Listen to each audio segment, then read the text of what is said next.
In the rugged landscape of northern New Mexico, nestled within the Archuleta Mesa near the town of Dulce, lies a secret that has eluded the public eye for decades. Beneath the unassuming terrain is an underground facility known as Dulce Base, a covert installation that has sparked numerous conspiracy theories. What many dismiss as mere fiction, however, might be the most significant cover-up in modern history. The first whispers of Dulce Base emerged in the late 1970s when a cattle mutilation epidemic swept through the region. Ranchers found their livestock mutilated with surgical precision, drained of blood, and organs removed with laser-like accuracy. The authorities offered no satisfactory explanation, and rumors began to swirl about extraterrestrial involvement and secret government projects. Paul Bennewitz, an Albuquerque businessman and physicist, became deeply involved in investigating these occurrences. Using sophisticated electronic equipment, he claimed to have intercepted unusual transmissions originating from the Archuleta Mesa. Bennewitz was convinced that these signals were proof of a hidden underground base where human and extraterrestrial collaboration was taking place. Bennewitz's findings caught the attention of the Air Force, and soon he found himself under intense scrutiny. He reported being harassed and discredited, his findings dismissed as paranoia. However, his claims continued to resonate with a small but dedicated group of researchers and whistleblowers determined to uncover the truth. Among these whistleblowers was Phil Schneider, a geologist and engineer who claimed to have worked on building underground bases for the government. Schneider alleged that during a construction project in 1979, his team drilled into a cavern occupied by extraterrestrial beings. A firefight ensued, resulting in the deaths of several soldiers and engineers. Schneider's account, though dismissed by many as outlandish, offered a chilling glimpse into the activities at Dulce Base. Despite the skepticism, Schneider's death in 1996 officially ruled a suicide, but surrounded by suspicious circumstances only fueled further speculation. Those who knew him claimed he had been silenced for revealing too much, and his detailed descriptions of the base's layout and operations lent credibility to the claims of its existence. Dulce Base, according to Schneider and other insiders, extends deep underground, consisting of multiple levels dedicated to various research and experimentation. The top levels house government officials and scientists, while the lower levels are allegedly used for genetic experiments and hybridization projects involving humans and extraterrestrials. Reports of abductees resurfacing with disturbing memories of medical procedures and encounters with non-human entities seem to support these claims. The government, predictably, denies the existence of Dulce Base. However, the sheer volume of testimonies, coupled with the inexplicable phenomena reported in the area, suggest otherwise. Official documents obtained through Freedom of Information Act requests hint at extensive subterranean facilities across the United States, lending credence to the idea that Dulce Base might be part of a broader network of clandestine installations. The credibility of Dulce Base as more than a mere myth is bolstered by a series of whistleblower testimonies and suspicious government activities aimed at discrediting these individuals. One of the most notable whistleblowers is Thomas Costello, who claimed to be a former security officer at the base. His revelations provided a detailed description of the base's operations and its sinister purposes. Costello's account, known as the Dulce Papers, emerged in the late 1980s and described his experiences within the underground facility. According to Costello, the base housed a collaborative operation between the U.S. government and various extraterrestrial species. He detailed horrifying experiments involving human and alien hybrids, mind control programs, and the genetic manipulation of abducted individuals. His testimony aligned with the experiences of numerous alleged abductees who reported similar procedures and encounters. Costello claimed that an internal conflict erupted within the base, leading to a brief but deadly uprising. He purportedly escaped during the chaos, taking with him classified documents and photographs as evidence. Despite the sensational nature of his claims, Costello's sudden disappearance shortly after sharing his story raised suspicions. Some believe he was eliminated to prevent further leaks, while others speculate he went into hiding to protect himself from retribution. Further support for the existence of Dulce Base came from Dr. Michael Wolff, a former member of the National Security Council's Special Studies Group. Dr. Wolff asserted that he was involved in top-secret projects related to extraterrestrial technology and communications. In his book, The Catchers of Heaven, he mentioned Dulce Base as one of several underground facilities dedicated to advanced scientific research and extraterrestrial cooperation. Dr. Wolff's credibility was bolstered by his academic and professional background, but he faced intense scrutiny and discreditation campaigns. His untimely death in 2000, reportedly from cancer, added another layer of intrigue to the ongoing cover-up narrative. Like Schneider, Wolf's detailed accounts and subsequent demise suggested a pattern of silencing those who dared to expose the truth. The government's response to these allegations has been predictable. Official channels consistently dismissed the existence of Dulce base as a baseless conspiracy theory. However, the persistent efforts to discredit whistleblowers and suppress information point to a concerted effort to keep the base's activities hidden from the public eye. One of the most telling signs of a cover-up is the high level of security and restricted access in the area surrounding Dulce. Local residents and curious investigators have reported encounters with unmarked black helicopters, increased military presence, and intimidation tactics. These measures, ostensibly to protect a non-existent facility, only serve to heighten suspicions. Moreover, the phenomenon of cattle mutilations and unexplained aerial sightings in the region continues unabated.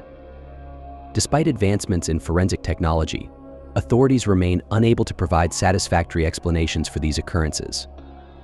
The precision and nature of the mutilations suggest a level of technological sophistication beyond conventional capabilities, further implicating the operations of an underground base. The implications of the activities purportedly taking place at Dulce base extend far beyond the confines of a single facility. If the testimonies of whistleblowers are to be believed, the base is but one node in a vast, interconnected network of secret installations dedicated to advanced research and extraterrestrial collaboration. Several former intelligence officials and military personnel have hinted at the existence of a shadow government operating independently of traditional oversight. This clandestine entity allegedly orchestrates projects that transcend national borders and conventional ethical boundaries. Dulce base, with its purported genetic experiments and hybridization programs, fits into this broader narrative of unacknowledged special access projects USAPs. One compelling piece of evidence supporting the existence of a global network is the testimony of Dr. Stephen Greer, a prominent UFO researcher and founder of the Disclosure Project.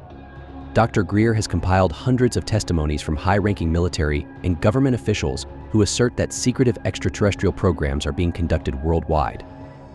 According to these sources, facilities similar to Dulce base exist in other countries, all collaborating under the umbrella of an international effort to manage extraterrestrial contact and technology.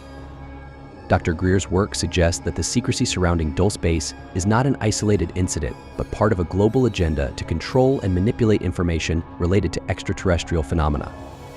The suppression of this knowledge, he argues, stems from a desire to maintain geopolitical stability and prevent mass panic. However, the ethical implications of such secrecy are profound, particularly in light of the alleged human rights abuses and genetic experimentation reported by whistleblowers. The notion of a shadow government also aligns with the experiences of former Canadian Defense Minister Paul Hellyer, who has publicly stated his belief in the existence of a global conspiracy to conceal extraterrestrial interactions. Hellyer has spoken openly about the need for transparency and the dangers of withholding such critical information from the public. The implications of Dulce base's operations extend to the realm of advanced technology as well. If the reports of extraterrestrial collaboration are accurate, it stands to reason that significant technological advancements far beyond current public knowledge are being developed in secret. This technology could revolutionize energy production, medical science, and space travel, yet it remains hidden under the guise of national security. Despite the overwhelming evidence and the testimonies of numerous credible individuals, the truth about Dulce base remains shrouded in secrecy.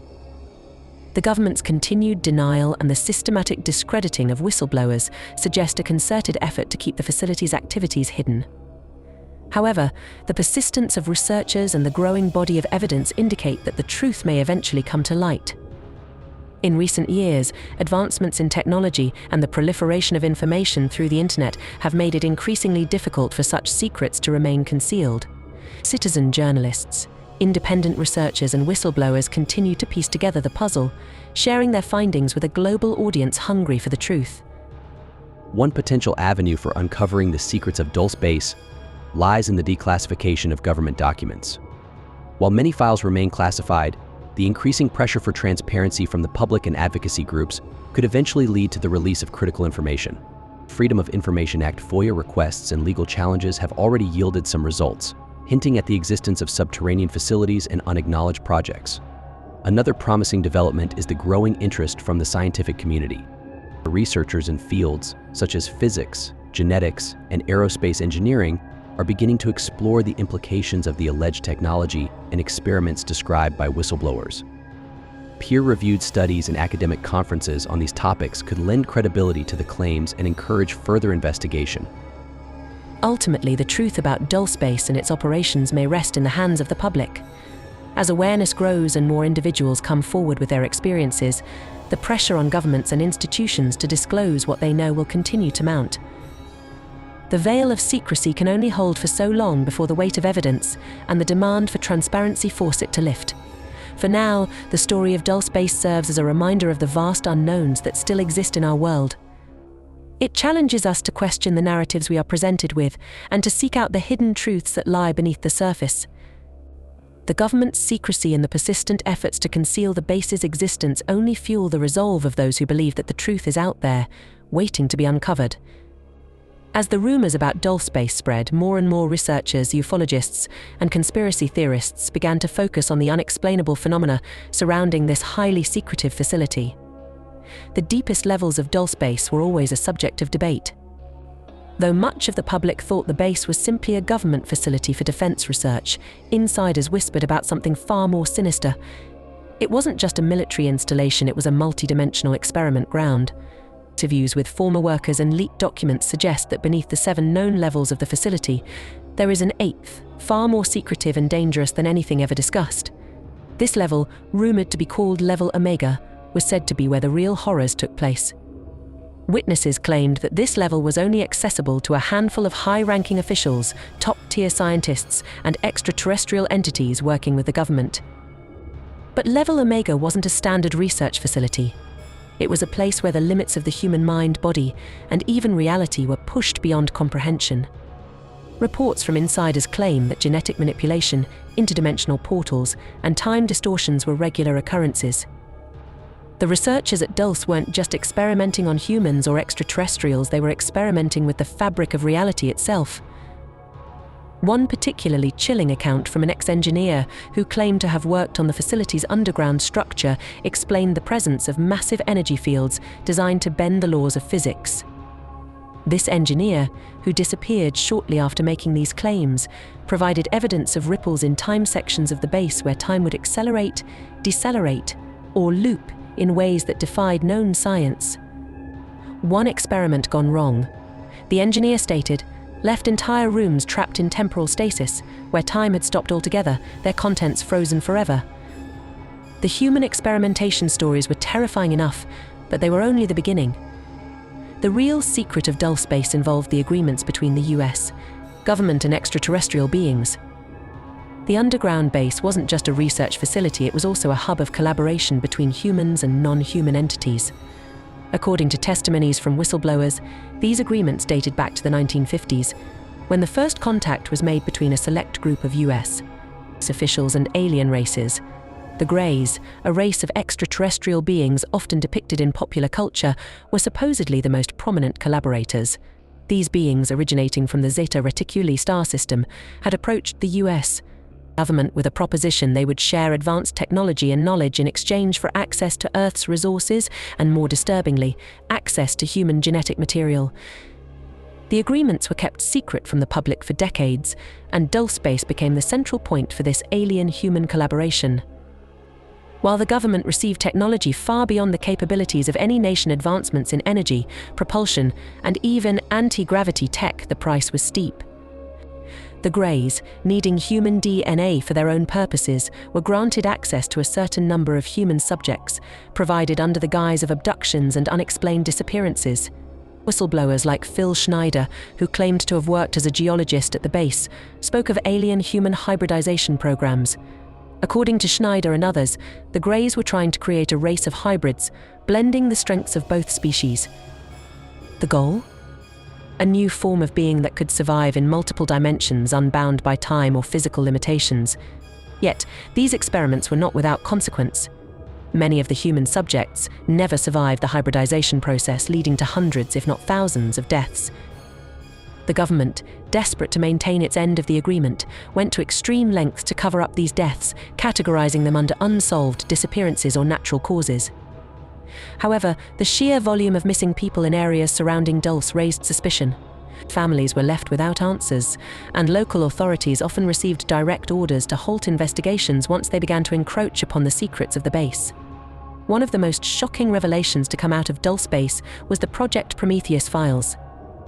Named after the Titan who stole fire from the gods, Project Prometheus was a highly classified research initiative within the base's lower levels, designed to harness extraterrestrial energy sources.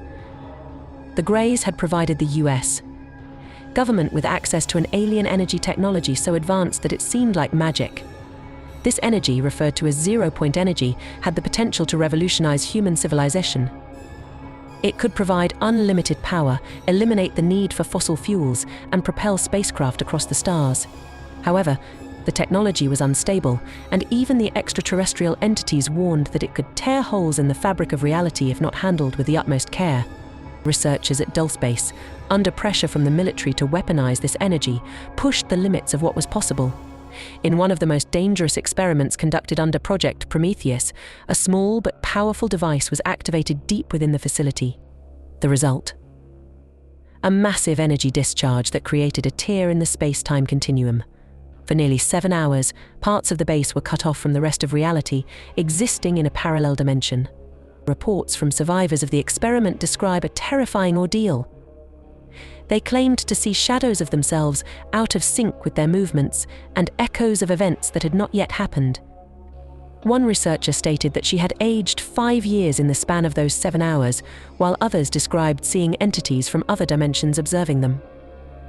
The base was locked down, and all records of the incident were sealed.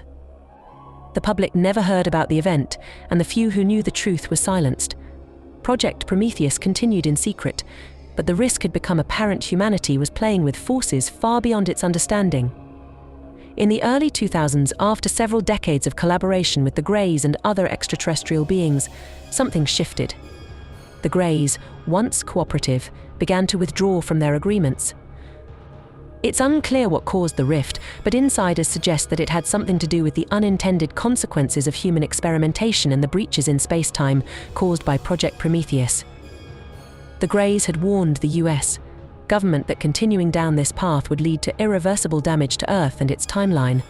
Despite the warnings, the military pressed on, more interested in gaining a tactical edge than preserving the delicate balance of reality. As the Greys pulled back, the base's leadership grew more desperate. They turned to even more extreme measures, experimenting with other dimensional entities in an attempt to maintain their power. These entities, however, were far less cooperative than the Greys, and the experiments began to spiral out of control. In one of the final documented events at Dulce Base, an incident referred to as the Omega event occurred. During a particularly dangerous experiment involving interdimensional travel, an entire section of the base reportedly vanished, taking with it dozens of researchers, military personnel, and alien collaborators. The area where the experiment took place was sealed off, and to this day it is unknown if those who disappeared were destroyed or trapped in some kind of alternate reality. After the Omega event, Dulce Base went into a lockdown mode. The government quietly began disbanding some of the programs, but not all of them. Project Doppelganger, the human cloning experiment, and aspects of Project Prometheus continued, but they were moved to other, less conspicuous locations around the country and even abroad. The base itself, while still in operation, was downsized, with many of its lower levels abandoned or sealed off. Despite the government's best efforts, there are still those who believe the truth about Dulce Base is out there. Whistleblowers continue to emerge, even as the authorities silence them. UFO sightings around Dulce remain higher than anywhere else in the country, and strange lights and sounds are often reported in the mountains surrounding the base. But for now, the true extent of what happened in the depths of Dulce Base remains a closely guarded secret. The experiments, the extraterrestrial agreements, the energy manipulations, it's all locked away, deep underground, waiting for the day when someone, perhaps from within, decides to tell the world what really happened there. Until then, we can only wonder about the forces at play beneath the surface, and whether humanity has already unleashed powers far beyond its control.